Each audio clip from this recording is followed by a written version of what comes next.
I guess I just still don't want to accept it, even though it's been all of this time.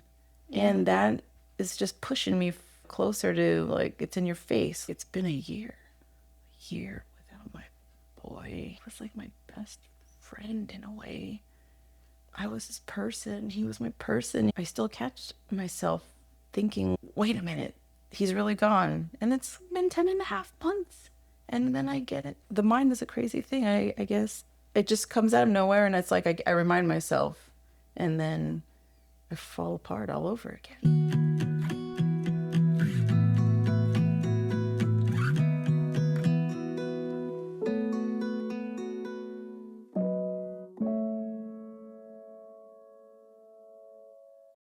Welcome back, everyone, to the Sad Moms. Today, I'm joined by Adrien, who is Jacob's mama. Thank you for being here. Thank you for having me. Before we get started into the shitty part, tell us about Jacob. Jacob is a bright, happy, easygoing, just really innocent baby. He was my firstborn, and we were just super excited to have him. He hit all his milestones until about 3, and then there was a delay with his speaking. This pediatrician wanted to have his ears checked. He did have frequent ear infections, several ear infections, so she chalked it up to him. Maybe he can't hear so well. They always would tell me, oh, boys, typically they might take a little bit longer to talk. He was our firstborn, so we didn't really have anything to compare to much, but I was the oldest in the family, so with my little sisters, they talked sooner, but I would think I chalked it up as, oh, maybe it's because, you know, he's a boy. I just wanted to believe the suggestions that they were giving me, even though I had like a suspicion or a feeling. So you felt like something was not right? Yes, and I just didn't want to believe it. Mm-hmm. So we started him in an early intervention program. He was 3, and they would work with him on his speech and different activities, and he did a lot of pointing. And he really didn't have many words verbally. So he would always take you by the hand and bring you to the stuff you wanted and point at it. During our time at this place, he saw a psychologist, and they ended up diagnosing him with autism at the age of 3. So we stayed at this early intervention program and until he went to preschool. It was great to see him with other kids. There was plenty of other kids with different types of special needs, and I felt supported. After that, he went to a preschool called Launch in Torrance, and they had a special program there, and he stayed there for a couple of years. And during that time, really, really worked on our goals. Like for this early intervention, we tried to do everything we could, but the whole time we noticed that there wasn't really much progress, and that was really hard. And how old is he around this time? Maybe like 4 or 5, getting into that. Yeah, 3, 4, 5, those years. You know, we had ABA in home. We went to the preschool. He had private speech services outside of that we paid for, and OT, different things. So and you guys were doing a lot? We were doing a lot, and we didn't really notice much. And so it was discouraging, and I couldn't understand what I felt like. Maybe there was something more, or I felt like I was failing him. Like, it's not working. Like, what are we doing? Because you would see other kids maybe pick up using the picture exchange communication, which he did pick up some a little bit, or use an iPad or start to sign, but he just would have a little bit here and there. He used the picture exchange, but he wouldn't seek out to get the little book and bring it. He would just rather just grab you and take you over. And he was pretty resistant with the therapies. Yeah, like he wouldn't like sign. It took maybe almost a year for him to say, I want, which was great. And it was just like the biggest accomplishment. Like, oh my goodness, like I can't believe it.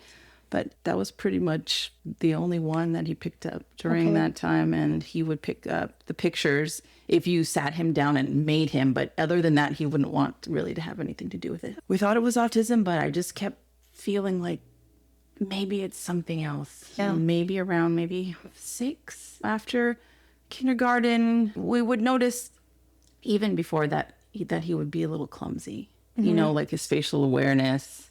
If he fell, he couldn't catch himself, or he wouldn't know to like put his hands in front. He always had problems with his motor planning, and we thought it was part of the autism, and we kept PTOT, speech, but it wasn't. We weren't reaching our goals. He wasn't making big progress at all. It would just be like so little, and we would just hold on to that little progress and just be like, okay, well, it's something. But deep down, I would wonder, like, what's wrong? Is it us? Is it something else? The physical differences started to pop up.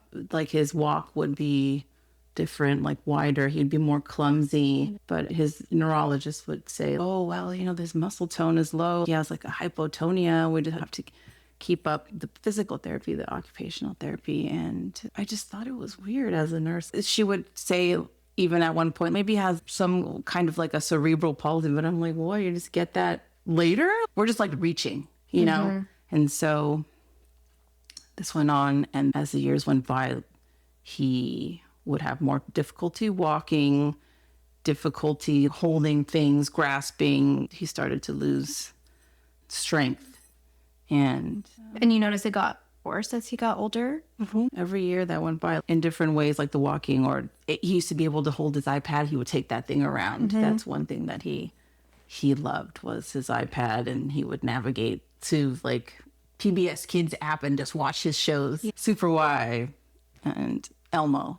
Those are, and he loved books. Ever since I can remember, he loved books. So we had tons of books, board books, and his favorites, he would just flip through and point. Or he loved picture books, especially books that had pictures of like real photos in them. And he would have, favorites one week, and then the next week he would be on to like an owl picture or just random stuff. And he would get a kick out of it and laugh, and he would come up to you and like point, like, oh, for you to say it. And then he would just get like such joy like out of the picture. But he loved The Hungry Caterpillar. And so he would flip through his books every day. And there was so many books. We had like bookshelves, cubes just full of books.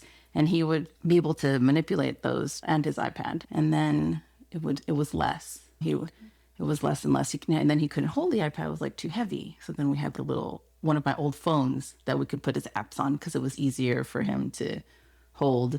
And then eventually he couldn't hold that. He needed to use a gait belt to walk with support, because he couldn't stand on. So he was losing the ability to walk as well. Yeah. So he was 10 years old. We got lost on the timeline. Around 10, that's when he had the difficulty. Like, we would use the gait belt, because he just started to have too many falls, and it would just be unsafe. And so we would use a belt and not leave him unattended ever. But just if he was to like walk, we would just be nearby. And if we would go on our daily walks around the block, we would use a belt just in case. Okay. So from ages 5 to 10, it was just you guys trying to navigate his life and figure out what was going on, and still just doing the therapies and still thinking it's just autism. Okay. Yes. So what changed at 10? At 10, he got diagnosed with Sanfilippo Syndrome. And how did that come about? Prior to, we were doing genetic testing. We did it a couple of years in a row. We all gave our blood. They would do the test, and they wouldn't find anything. And then they would check again. And then I feel like it might have been looked over, but this last test that they did, it was a urine test. And that's how they got his diagnosis. Wow. This was with genetics, and it was called a lysosomal disposal disorder, where they can't digest proteins from birth. And then they build up in their body and causing major problems, especially with the neurological system, the brain. And so he had that since birth, but we didn't know. You didn't know? Wow. And so I remember the day clearly, with the doctor coming in, and went to see him, and he brought the paper and showed us, like, this is this gene, NG, whatever. I don't know. Yeah. This is it. This is his diagnosis. And he was just so certain and so sad at the same time. And it was like bitter. I don't know. It was just, it was like, okay, this is it. This is what he has after all these years. 10 years. Continuing to like wonder and having these tests and prior to that, they thought he had a mitochondrial disorder, and they took like this biopsy. He was just going through so much. And finally we had our diagnosis, and it's a horrible diagnosis, because there's no cure. There's like hardly anything out there. And the life expectancy, because there's different types, and he had type 3B, Okay. which is also called Sanfilippo Syndrome. And the life expectancy was late teens to early adulthood. Okay. So we went from thinking it was autism, and the whole time we were just trying to keep him happy and get him as functional as we can because we were prepared to live our whole rest of our life taking care of him. Yeah. And then it turned into, your days are numbered. And this is what's going to happen. He's going to lose function until, it was like we had all this hope. Went from like a hopeful diagnosis to like basically it felt like a death sentence, So it was,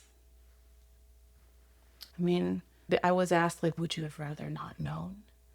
But I think I'd rather know, because it gave me like, I knew what to expect because I was going crazy. We just tried to keep him comfortable, happy. He loved school. School was like his favorite. So yeah, we kept him in school and we fought for him to get all of the services that we could because he had an IP from when he started. How old was he when he died? He died when he was 14. Okay. He got diagnosed at 10 and then he died at 14. What happened during the time he was going to school? Yes. Did you know like when it was getting closer, or did it happen out of nowhere? I knew. Okay. Yeah, so from 10, he was still pretty functional. We would walk every day. Yeah. He would have services. He would go to school, have a full day of school, and then he would have services after school every day where they would come to the house and just keep him engaged and work on his motor or his speech. And he would be busy. He liked to be busy. Definitely the walking was a big thing because going on his walks was like one of his favorite things to do. So every day we would just walk around the block together, and he just loved to look at the trees and the sky. And one of his favorite things to look at were flags blowing in the wind. People had their flags out. That was his thing. So it was so routine. Like for so many years that we did that, he would have certain houses that we would know, oh, this is one of his stops. And he would stop at the house and look at the flag blowing or the certain trees that he liked, but definitely with the wind hitting them. And it was just our routine. Yeah. So. When I asked you I know that you knew it was going to happen, like when he was diagnosed, but when a kid is diagnosed with cancer and they know that the child is going to go on hospice, they'll say he has 6 months or however long. Is that similar with Sanfilippo syndrome? When it got closer to the time that he was going to pass, did they tell you, or it was just like, oh, he's going to be a teenager and that's going to happen at some point? Yeah, like it was that part. Yeah, there wasn't something set. There was kind of like they would push the fact that every case was individualized. And we did start him on hospice when he was 13, but he was still very functional. But that's hard. Like not really, but you don't really know. Yes. Right? So it's like there's still some kind of hope. It's fucked up. I don't know. It was. I was resistant because I thought like, why? Why? But the reasoning was his doctor said that we would be able to get a lot of the things that he needed, like equipment and going on hospice. You mean? So it was more, I kind of like would tell myself it's for that reason, so they would just come weekly and it was great. He had a nurse, they would just come check him out, check his vitals, ask how he's doing. And even maybe one or two of them were like, I don't think he needs to be on hospice just yet. But if we needed anything like diapers, or if we needed like a table or like an extra wheelchair, like things like that, they would call it in and it would just be medication, even just Tylenol. Someone would bring it to the door. So that part was nice. And I would tell myself that this is good. But around maybe, I'd say like maybe 3 months. Well, leading into it, actually, maybe we started hospice when he was 13, and then maybe like after about 6 months of hospice, I noticed he was getting worse. He was always progressively getting worse as far as losing his strength and all these physical abilities. His ability to chew was like a big one, and his ability to swallow liquids. When he was 10, he got a G-tube just placed for liquids only. Okay. Because he just couldn't swallow all of a sudden. And this happened before he got his diagnosis of the Sanfilippo. And even more, I was wondering, like, what the fuck is going on? So he got the G-tube before he was diagnosed with Sanfilippo? The same year, yeah, maybe a couple of months before. He got the G-tube in 2019. And then that just even more, it was just more like unanswered questions like this. How can this be autism? Like, did they, I don't know, just autism. Like, it was just, it was so frustrating. But a couple of months later, we got our diagnosis. What was it like the few months leading up to when he died? So we started the hospice. Maybe 6 months in, he started to have a lot more pain, I think, because he started to develop scoliosis. And his back was starting to get curved, and we tried using like a brace. Didn't really help. He did not like braces. He had leg braces. It was up to the doctors. They would have like his whole body in a brace. Oh my God. So they wanted him to wear like this brace around here. He had leg braces that he was already wearing, the orthotics for his walking when he started to lose his ability to walk. And when he was hyperextending his knees, his wrists started to curve in, and they wanted him to wear wrist, so I tried to balance it, quality of life over quantity. And the same with his chewing. As the months got, he progressively got worse, we started to have to cut up his food smaller, give him soft foods, and even started to puree the food.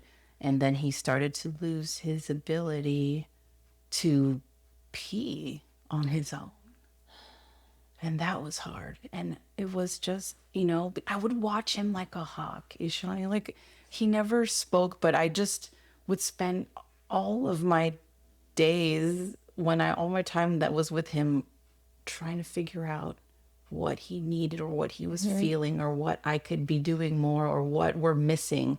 And I noticed he didn't have any wet diapers, and it had been several hours. So we took him to the urgent care and had a bad experience, but eventually the pee came out. And then I just was like, give me, we went to urology, and I would just start to cath him myself if a certain amount of time passed that he didn't go pee. And of course, introducing a catheter, that's like you can get infection. And so that was a real bummer, right, for him. Yeah. So so now he had to get cath pretty regularly. We had to puree his food. I noticed in last months he started eating less, and he started, because Jacob was always very happy. I could be silly and say something, do a silly song, and I could get him to smile or read his favorite books, and he'll smile, or certain things that I could just say or do, and I will get a reaction. Like, I know those are what he likes, and it just didn't work anymore after a point.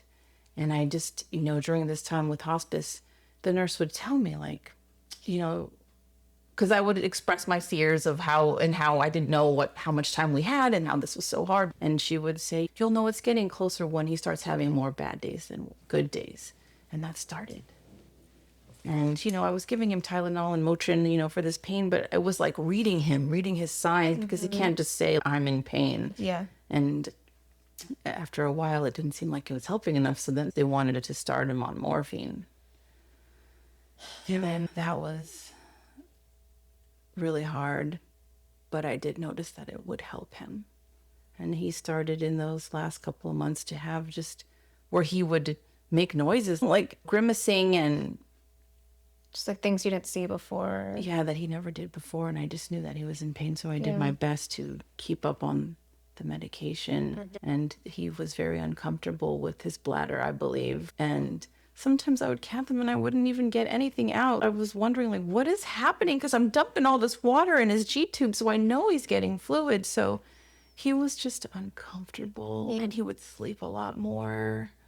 And most of his days, he would just be very sleepy. And this was, I think, in May, and that was like the last couple of months of school. We kept him in school because he loved it. He would sleep a lot more at school also. Okay. The nurse would tell me. And he wasn't ambulatory at this point? No. Okay. He would go in his wheelchair, and then they had an nice cush activity chair that they would transfer him to. He also had like a gait trainer too that they would try to get him in. But at this point, he stopped using it, I believe, because he couldn't really even stand much for long periods of time anymore. But he went to school. But he still loved it. And he still loved it, and he was able to finish 8th grade. Oh, he got to graduate from middle school. That June. He was the only one in the wheelchair, and it was out there on the big field, but he was happy that day. Yeah. It was windy, and he always liked the wind, like I said, with things blowing around, and he graduated. And we took him one last vacation. We took him on one last vacation because we would do an Airbnb every summer because we couldn't really travel with him. We couldn't. Yeah, you can't go too far. So that was what we would do. And he just was just not, he was just out of it, a lot of the time. And I just spent like most of my time just worrying about him. And I would tell my husband, or I would try to explain it to people, like, if he's not okay, then I can't be okay. No. I don't know how any other way to explain it. But if I think there's something wrong, or I feel it because I know and I can't fix it or I can't figure it out, then I just am not okay. That's completely understandable. This was always very stressful. Just trying to, take care of all of his needs. Did he get enough water? Does he need to change? Does he need a cat? Did he get fed? And during that time also, I didn't mention, but he had airway clearance problems. So with all of this weakness, his ability to cough and clear his lungs was... He couldn't do that He either. couldn't do that. So we also saw a respiratory therapist. So every day he had a vest that they use for the cystic fibrosis kids, where that it would vibrate. So we used that every day too. He would sit on the vibrating vest for about 20 minutes, get some couple of inhalers, and try to loosen things up. And then we would, use like a suction. And so it was just everything was starting to just like fail on him. So we graduated in June. And then we went on our last trip. You went on your last trip. And then in July... And this is what year is this? I'm sorry. This was last year. 2024. So during this in July, we were home for the summer, and Jacob never liked the summer because there's no school. Oh, and that's his favorite So he hated thing. it. Yes. He would start to have his behaviors when he was younger. He would just be like just not in the mood, less happy, less engaged, less motivated. So they always had extended school year for these kiddos, where it would just be like maybe 4 weeks of half day of school. So we continued to let him go to that the days he could. And they're short days, so it would just be like a few hours. He loved his bus ride, so I would get some smiles here in July. He would get on the bus with his nurse, and he would come home and pretty much sleep. He was tired and just worn out. And the last week of school, he didn't finish. It was getting to be too much. We started him on methadone for the pain. And during these last couple of months, involuntary movements, where they would call it like neurostorming. So he just couldn't control himself, and he would start doing this, and it would just be so uncomfortable, and he would get anxious. And so he was on the methadone, and then we started him on a couple of other meds for the neurostorming. And he started to be heavily medicated, in June and July. And he was just always sleepy. And the last week of school, he didn't finish because he was in so much pain. And so I was increasing the meds, and I was giving methadone, and I was giving morphine for like breakthrough pain. And he started to be mostly sleeping. And then when he would wake up, he would cry. And I hadn't heard my son cry, I don't know, like in years. Wow. He just wasn't a crier. Even like he always had a high pain tolerance. And so I just knew that it was getting close. About 2 weeks out from when he passed away, with the hospice doctor, he came here just at my request, because I just was like, he's getting worse. Like, and he was great. They were like, oh, you want the doctor to come? Okay, he'll come again. So he came, and we sat down. He did his assessment on Jacob, and we all sat down, the nurse, the social worker, and he just said, I don't think that he's going to come out of this. He said, it's not for sure, but he thinks that this is it. And he talked about how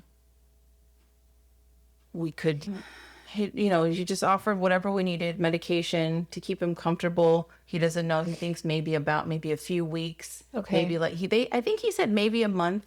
And then he said, but, it could be weeks. We don't know. But he doesn't think that he's going to come out of this. And, he was just so medicated. He was just in pain.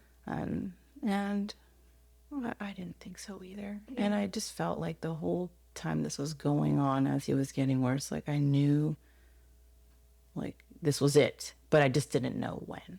And so then we didn't finish that last week of his extended school year. And then it was just me home, and he started to build up more secretions in his lung. He just sounded so rattly. And I was just like suctioning him and doing our airway clearance like we always did, twice a day, and just trying to keep him in the right position and medicated. And if I let try not to let the medication stay ahead and not let it wear off, because if it did, he was so uncomfortable. He Poor was baby. crying. And I just kept on, like the nurse in me. I just kept on. You know, me and my husband, we just did everything like here at home. And You didn't give up. You just kept trying. he's busy just doing everything. You know, it was like constant care. Like you're up at night, even, you know, all hours. And finally, like in the last, it was like we were just waiting for him to die. Like in the last few days, like I hated to see him like that. Like he wasn't there.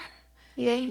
He wasn't the same happy boy. He was just heavily medicated and kind of, you know, like sounded like he was drowning in his secretions, and he just required just suctioning and position changing and cathing. And I even put like a Foley cath just so that I wasn't doing the in and out, because it started to just bother him so much. So I put one in and left it in.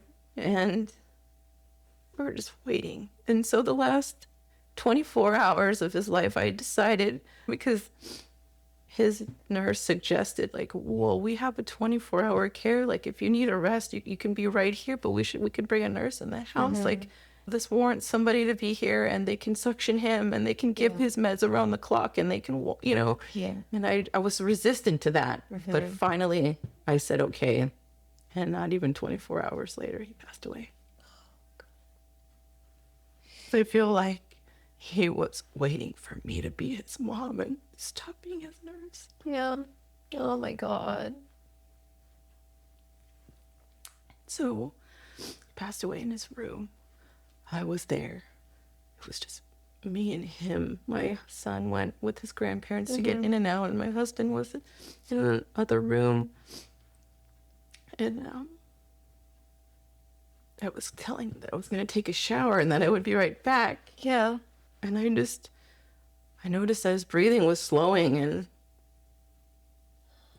I just had a feeling, so I stayed watching him. And then he hadn't opened his eyes in days, but he opened his eyes and he looked at me while I was holding his head. And then he left. Oh, Adrien. But I know that was for me. Oh, yeah. That moment. Oh my God. And Because you're not just his mom. You're his everything. You're his caregiver, his everything.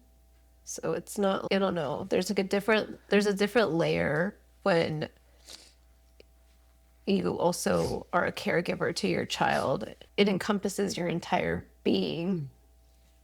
I say this because I know because of my own child, right? So it's just, and also having a child who is non-speaking, it's like you have a connection that I don't think anyone really understands. Because when you have a child who's non-speaking, you know what every little movement is. You know, like when they move their eyes like this way, or their body, or anything, you understand what it is they need. So it's, I don't know. I'm so sorry. I lost so much. Like you said, it's like, he was my whole life in a way. I know you're a nurse as well, but you took care of him too. I stopped working almost the last year. Okay. And I was just with him. Yeah. And that's exactly where I wanted to be, was with him that time, spending that time with him and just taking care of him. And I don't know, after he left, it was like you said, because it was just like my whole life, I didn't even know who I was anymore. I still don't know who I am. Yeah. Like, I don't know how to fill that up. That I can't. It's like a complete loss of identity and Yes. self. That wasn't my husband was my son's full-time caregiver, but it was also like me at nighttime stay. I was the one, I have the 9 to 5 job, and then my husband would be with him during the day, and then I'd come home and I would be the one that was up at night. And it's just, we shared those responsibilities, but it's also just like and he's our first child also. So it's like your whole being from the time you become a parent, the time you become a mom, it's the sense of identity is in your child. And I still don't know who I am either. But you're in the first year. You haven't reached the year milestone yet. But how are you getting through? When I think back on the first year, it's just like, I don't even really remember. It's like a fog, but like you're in it right now. Yeah. So how are you getting through it? I try to stay busy. Okay. But to be honest, I feel like only now at month 10 and a half that things are getting a little bit, in these last, maybe after 8 months-ish, it was like I was coming out of that fog a little bit. There was, you're in and out more. And I guess with the fog, it's like you're just doing stuff and you're living, but it's like autopilot. I don't know how to explain it. That makes sense. It's like you do all the things you think you're supposed to be doing, even though you don't really, even though you might not want to be doing them. You just go through the motions. Yeah, going through the motions, just trying to I would take it day by day. And then after like, I don't know, maybe around 8 months, it just seemed like it's getting more real, and I'm in less of like a haze. And so I started to look for a job. I got a part-time job. That keeps me busy, and going on my walks. I just try to stay busy, because if I don't, I just want to lay down and die. Yeah. It's like if you have time to sit and think about it, you don't want to be here anymore. And of course I do. I saw my therapist has helped a lot. I started seeing her right after Jacob got his diagnosis. So she was with me the whole time. Okay. So you guys have a relationship before his death. That's good. And you have a living child? Yes. My son, Dominic, he's 12. So how has that been, parenting your living child and then also trying to manage your grief in this first year? It's been really hard. I feel bad because I feel like part of me is not there with him, but I try to do what I think I'm supposed to be doing, be there for him, of course. But it's like part of me is missing. So it just feels so awkward, so weird, and sometimes like forced when we're doing things like holidays or I don't know. Those are the hardest because I want to show up for him, for Dominic, and so I almost fake it. But I don't think he notices. I love him so much. The last thing I want him to feel is I don't care, or I'm not there, or I love him less or something. So I try. And that helps me stay busy too. Yeah. I mean, you're continuing to show up, which I think is all we can really do. But it's really hard. Yeah. And he knows I'm struggling, which is good. He'll see me crying and he'll say, "Oh, Mom, you miss Jake, huh?" And he might give me a hug, or he'll bring up Jacob and talk to me about him, or he'll find a picture or remember something. And so that it's really hard, but I feel like I haven't been hiding my grief. Like if I'm upset, I'm upset. You're open about fine. it. And he, I want him. So he sees that and he seems to be okay with it. 'Cause we'll talk about it. How were the early days right after he died? How did you manage all that? I don't even know. The early days, like, I know we did the celebration of life for him. And so maybe the first month that kept me distracted because I wanted to honor him. Absolutely. And so it was like I was still doing something for him. Yeah. And then after that, when all your family's gone or your friends, or after that, it was just very quiet. Yes, that's always the thing. It's like everyone leaves and then you're just left alone in the silence and everyone's gone. Grief is lonely. I think the sad moms and dads, we have each other, but I always just, you still feel lonely. You do. It's like always. This, yeah, it's just quiet. I think maybe you understand this too. Rylan was non-speaking, but for a child who was non-speaking, he was so loud. He created this house that was always just felt like it was in chaos, and now everything is quiet. Like it's just quiet, and I think everything in our life revolved around him, around his life. We always said, you know, we're his team, so we're always gonna. That was like what we did. So now we're a team with no one to play for. Yeah. You know, it's just like we're there. And it's empty and it's sad and I don't really know what to do. Because also, like when you're a caregiver to a child, there's so much to do. Like you're always thinking about the next thing you need to do or the next thing you need to prepare or the food that needs to be done for him. There's so much to do and now it's all of that's gone as well. So it's just empty. Mm-hmm. It's like that feeling of quiet and empty and sad, fucked up. I just sat in it, I think. I mean, I started to do walks every day, even before Jacob passed away. And the walks became a time where it was like I felt closer to him because he loved his walk so much. And so being outside and going on his route, and I felt closer to him. And that helped like a little bit because I felt like I was still spending time with him. Other than doing my walks, I can't even really remember. I mean, all I did was cry and walk and try to be there for my son and my husband and just go through the motions of waking up and eating. I feel like if I didn't have my other son, Dominic, it would probably be a lot worse for him and my husband.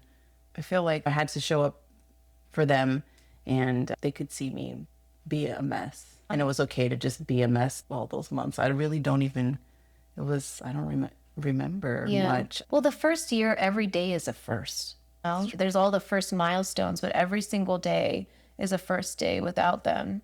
And it's like every single day is leading up to the day that is coming up for you soon is the year. How are you feeling about that? I'm scared.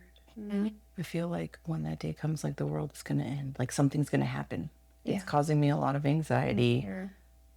Part of me, I think the reason I'm so anxious is because then it means it's another validation. It's really here, like this really happened. I guess I just still don't want to accept it, even though it's been all of this time. And that is just pushing me closer to like, it's in your face. It's been a year without my boy. He was like my best friend in a way. I was his person. He was my person. I still catch myself thinking, wait a minute, he's really gone. And it's been 10.5 months. And then I get it. The mind is a crazy thing. I guess it just comes out of nowhere. And it's like I remind myself.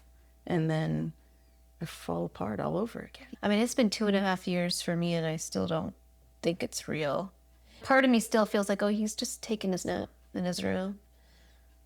It's like my mind knows it. Yeah. Maybe like my mind understands it, but my heart is just like. Maybe that's. I don't know. It's a good way to put it because I'm like, Adrien, what's wrong with you? You know, but. I don't ever want to. I don't ever want to accept it. I don't ever want to accept it that he is not here because I don't know what that makes me anymore. Do you know what I mean? I feel fucked up because I have 2 living children too when I say that. It's just, he made me a mom. He's my first kid and I don't know. It's such a loss of self. It's like you're half dead and half alive. I don't know. Or maybe fully dead. Just a little bit alive. But I just feel, I guess empty is the best word. I love my girl so much. So I always feel like really messed up talking about this specific thing because I think that you can be really sad and still be happy with your living children too. I love them so much. They bring me joy. So it's like you can have joy and the sadness at the same time, but the emptiness can be overwhelming, especially when you feel like you don't know what you're doing in this world anymore without your kid. Right. I feel like part of this 1 year coming up, like, it's 1 year. It's a year. And how many more fucking years do I have to go like this Yeah. without him? Yeah. That's the thing. My husband, he was just recently on one of the podcast episodes, and I asked him that question. I said, how are we going to go the rest of our lives without our boy? Think about it. And then he told me, he goes, I can't. He just was like, I can't look that far. He goes, I just can look at like the next day or the next weekend. And so he was like, I can't look that far ahead. And maybe it's a mom thing, but I always think that exact thought, like, how the fuck am I going to do this forever? Like, how is this like actually functionally possible to continue on like this? It doesn't feel like it is. But then I guess it's been 2.5 years that I've done it. And I talked to parents who it's been 10 years and they're doing it, but doesn't feel in this moment right here, right in like now, like I just don't know how it's possible.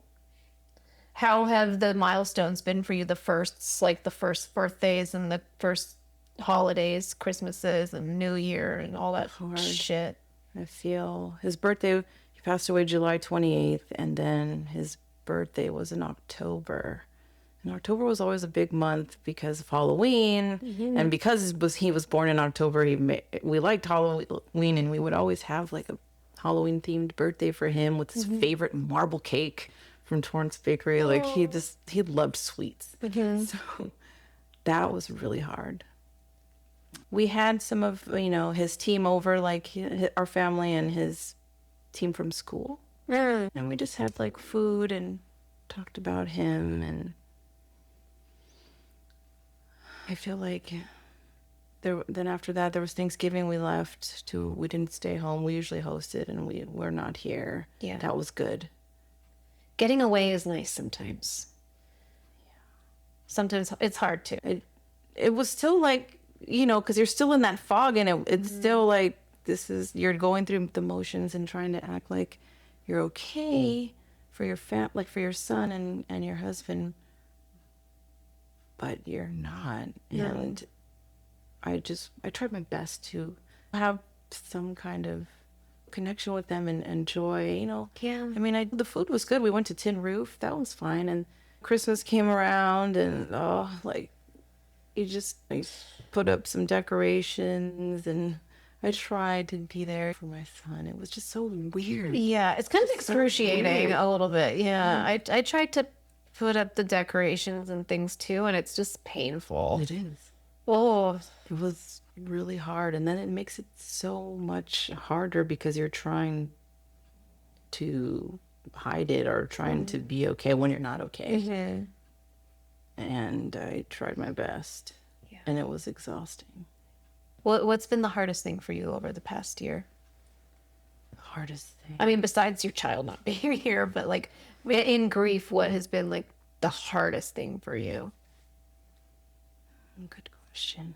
I feel, with my grief, I feel like I get these flashbacks and I keep going back. The hardest thing is like I can't control it, and I keep going back to the last week and his final days, and I beat myself up about what I could have done differently or what I could have done better, and I second guess things, or it's like I don't know, like post-traumatic, like I just get these images of him being sick and losing color and watching him die, and I can't get them out, and it's so hard. Like I can't control it. Yeah. And it's fucking awful. It's like a reel that plays over. And I fucking hate that. Yeah, I hate the reel too. I had that a lot the first year as well, where I just relived the day. Well, Rylan died very suddenly, so it's like really just this day, and maybe the year leading up to it too, but it's like I just relived it and played it over and over again, and you play like and then you question every single thing that you did up until that moment, right? As a parent, it's just, I would think about, maybe if we did this, what if I did that? I should have done this. I should have spoken up more about, I don't know. Yeah. I can't get over it. Yeah. I'm still in that. I still do that. I will say that I wrote it down, and that helps me a little bit. Not that it made anything go away, but I did write down. For me, it's a day. For you, maybe it's like weeks and months. But I wrote down every single thing like that happened in that day, and then it provided a little bit of release. Maybe, I don't know, but I think maybe 2.5 years now, I still go back to the day, and therapy has helped too. Like EMDR has, it doesn't make anything go away, but it's just, I have maybe a different relationship with the day. But then I also recently had a medical issue come up where I had to go to the ER where we took him the day he died. And that brought everything back too. So I feel like sometimes like we can do all this work to, I don't know, not get better, but we can do all this work on our grief, and we can work on the day and our relationship with the day. And then it can just come right back in a moment because everything is triggering, right? Like everything I see, everyone I talk to, like everything is like a trigger in life because everything reminds me of him. Like, especially like you were home with him a lot. So like also with Rylan, same. We're home a lot because we couldn't really travel too much or go to too many places. We had our handful of accessible places in the community that we went to, but we were home. So when I'm home, I just expect him to be there. And I expect my family to be together, and they're not. It's just a constant feeling of being broken and trying to find a way to honor him. Because, like Jacob, he's a happy boy. Just a really happy, lovely, happy boy. And I want that to be celebrated. But there's just so much focus on all like the shitty parts of grief right now. Like, Yeah. I can't get out of it. mm-hmm. Those images and that whole, the memories of those last days and how they continue to come up, and I just can't control it. And it's like such a mind fuck. Yeah. I don't know how to explain it. I agree. Like I completely agree. It's like this tornado that you're stuck in. The images are like all around you. Has there been anything that's been helpful for you over the past year? I know you mentioned your walks. My walks, definitely. And talking to my therapist, we also started EMDR, and I feel like that's helping. Looking for signs. Oh, looking for signs. That's my favorite thing too. That makes me feel a tiny bit better when I get a sign from him. Agreed. I mean, I think I could get those all the time. Mm-hmm. You know, if there was just, It's the only thing that's kept me, I think, going. As like, and like we do it, like our whole family does it. So like we'll always like try to talk about the signs that we get from him. But yeah, the signs, and that's how I just know that he's still here. Mm-hmm.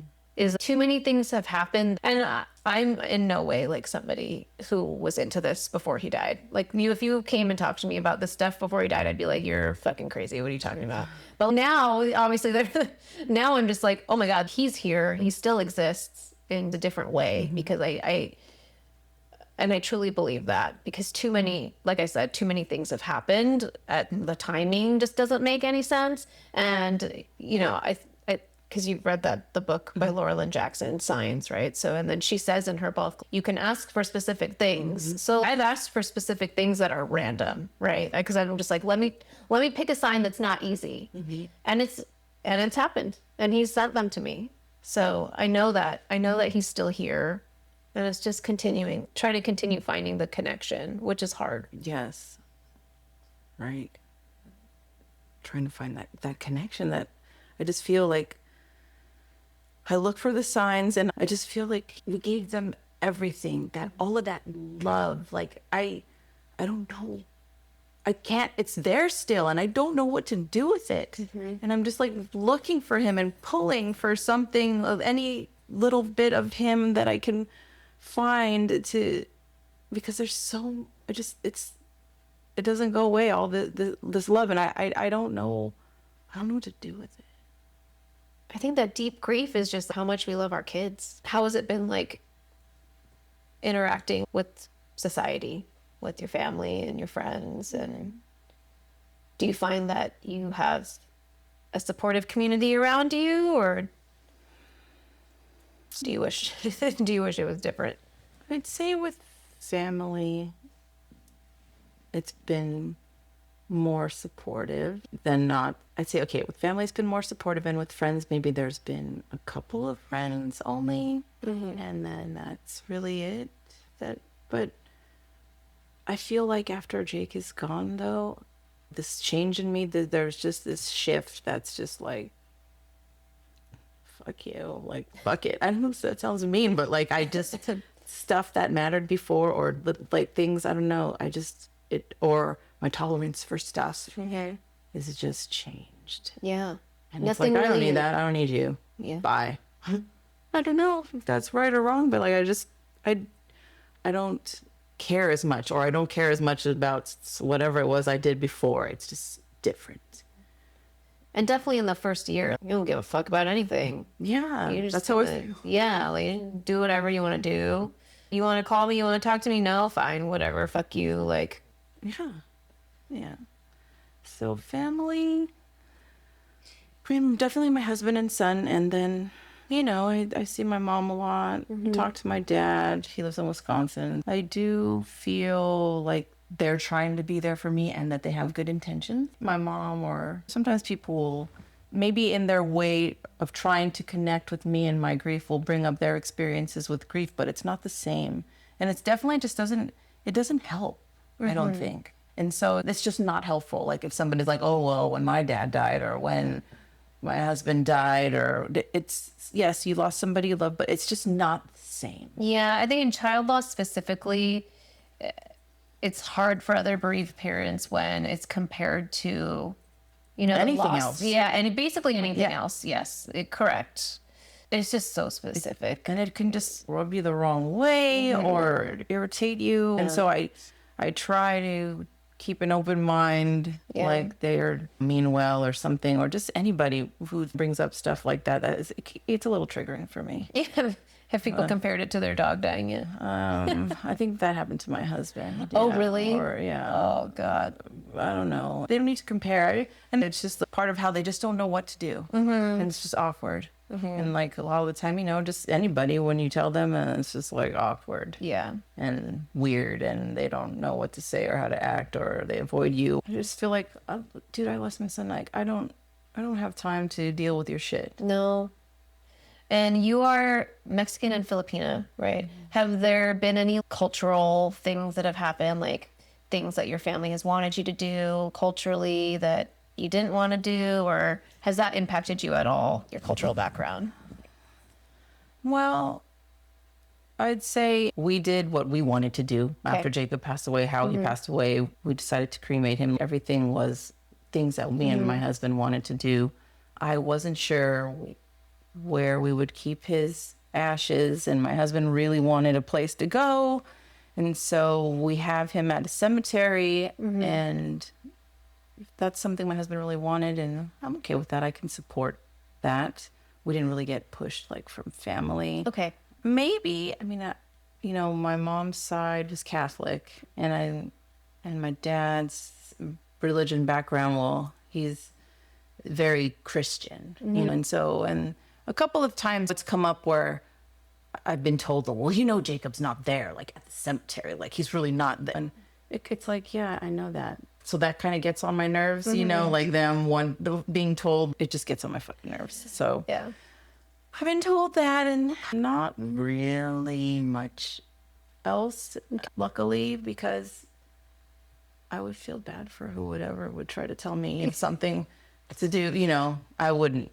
Yeah. They better steer clear. Yeah. So they steered pretty clear, and that's been okay. Okay. Luckily, because I wouldn't. Yeah. That's good. So you guys have stuck to what you want to do. And yes, this whole time we cared for him through the hospice situation, because there was a couple of times during the time where he was dying, like where people would try to express their concern or like take him to the ER or do this or that. And it's just like, no, we're going to do what's best for us, for Jake. We think is best for him and for our family. I think I'm the same. I'm like, I hope somebody comes and fucking tells me what to do with my son after he dies.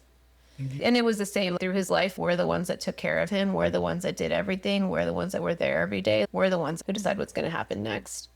Being an ER nurse, like as an ER nurse, I'm sure you went through a lot of traumatic experiences, but how is that compared to Nothing. I mean, I've seen chests cracked, done CPR, was able to, the doctor let me do compressions on an actual heart and you're in it. But that was nothing compared to watching my son change and watching him lose his color and watching him take his last breath and knowing that his heart stopped. Like it, the trauma in that wrapped up, everything wrapped up in that is just like, I mean, there's no comparison. the trauma part is hard. And I think it might be similar for you, where there were so much little like micro traumas that happened through my son's life. Saying like him, like not, he lost his sight and then he lost things throughout his life too. But we didn't even deal with that. We just kept going. You know, it was like, okay, well, this is happening, but we can't, like, we need to just keep going for him. It was like, and I think it's 8 years of we just kept going, not really paying attention to any of the micro traumas that happen along the way, the hospital stays, the seizures, whatever. Like, you just keep going for your kid. And so now we've gone through the biggest trauma and there's all these other little things. And it just, I just don't know what to do with all of it. Where does it go? You know what I mean? Like now we just like walk around with it and hold it. And I don't really know what to do with it. And therapy is great. And talking to other sad moms is great, but it's all still just there brewing. Like, I feel like it's just ready to come out at any time to fuck with me. Yeah. You know, and You it never can, know. and it can come out at any time, like smallest little thing. And I'm like there having like a panic attack and not able to like fucking deal with it or breathe. And, Yeah. how do you deal with it, or are you? You never know what's going to be triggering, right? Like clearing out the garage. I've been doing that recently. And I found Jacob's medication tray. There was this like white plastic tray that I bought because I would have his methadone and all these different, the morphine and like all these different meds on there. And I would carry it. And I had the hospital table with the wheels that went over the bed. And just seeing the tray, like I'm wigged out. It just brought me right back in those moments, and it messed me up for maybe a day or two, but I couldn't get rid of it. I still have it.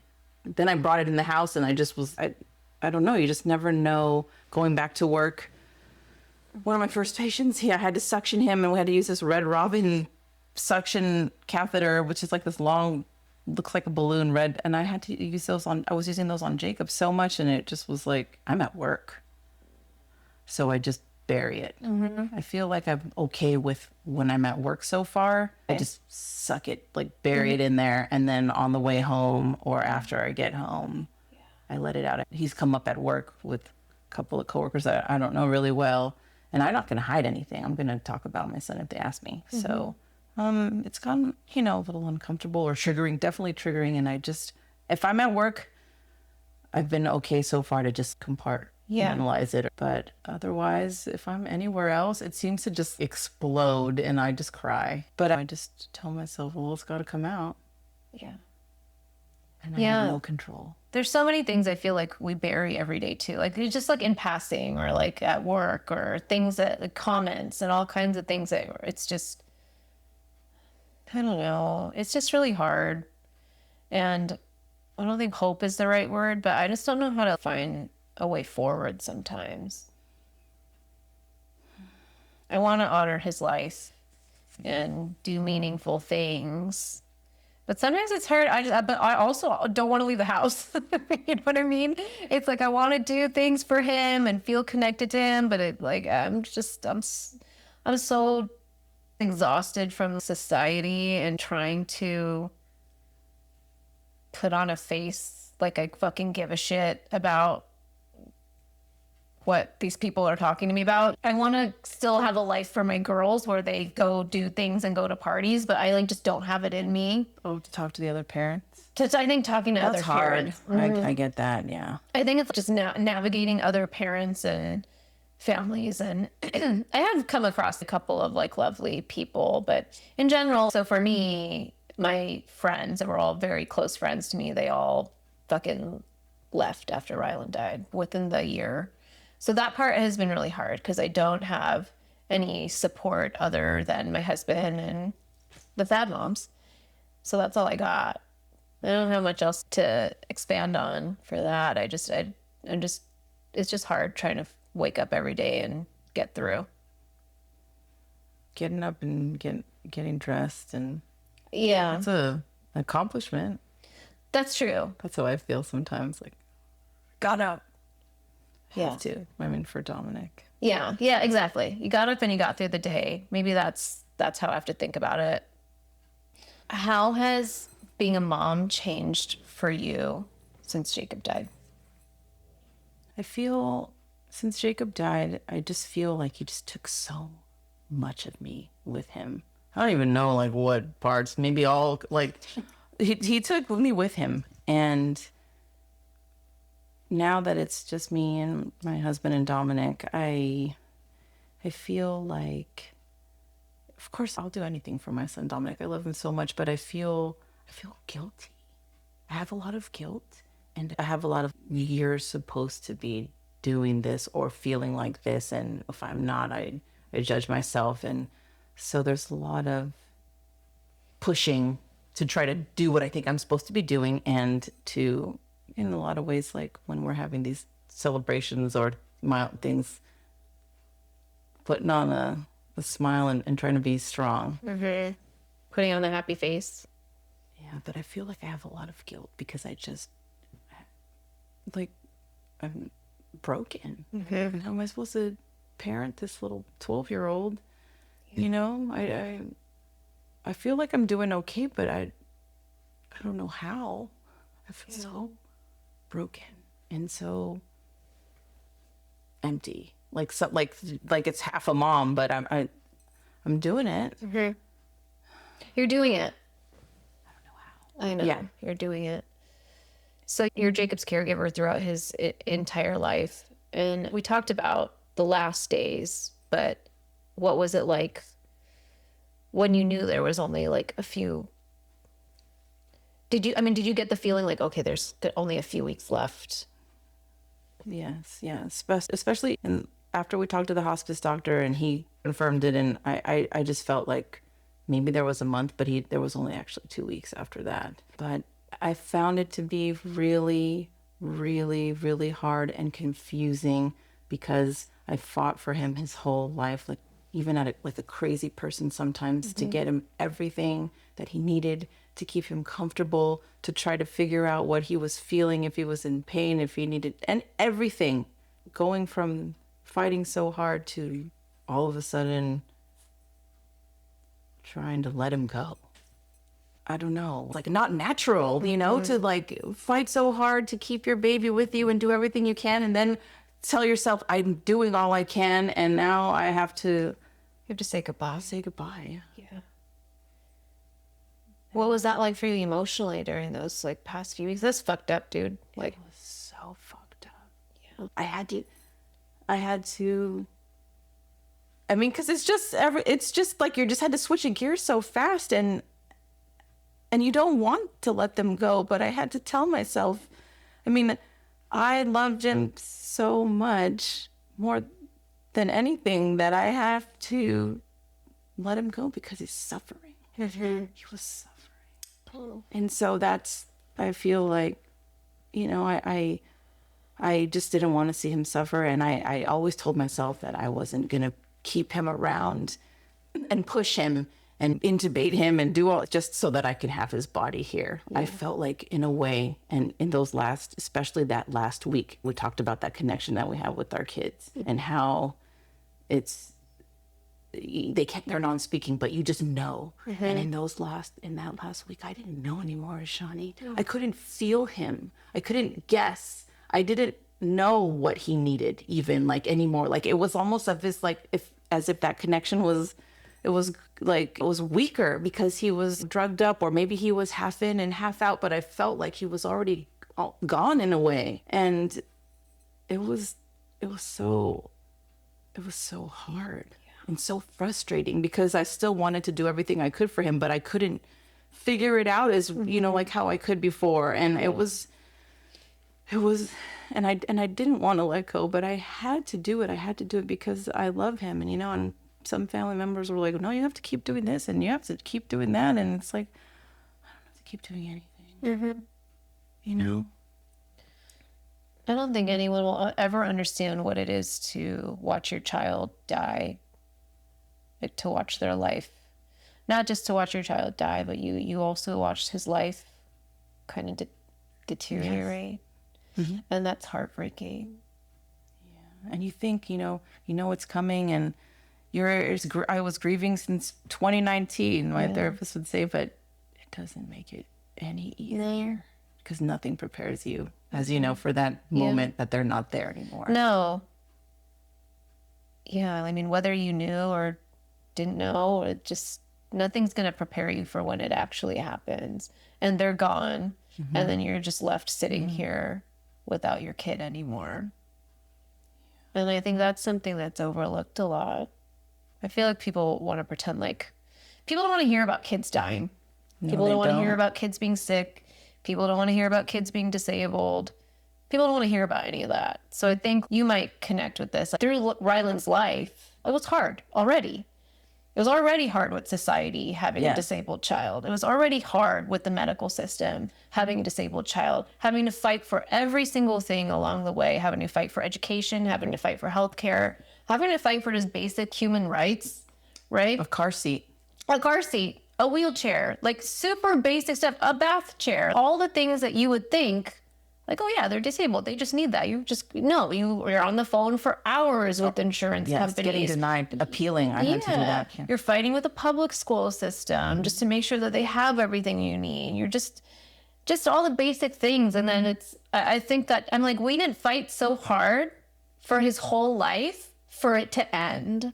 And I just don't think that he deserved that. And I will never think that he deserved that. I just feel like we did so much, like at least just let me have my kid.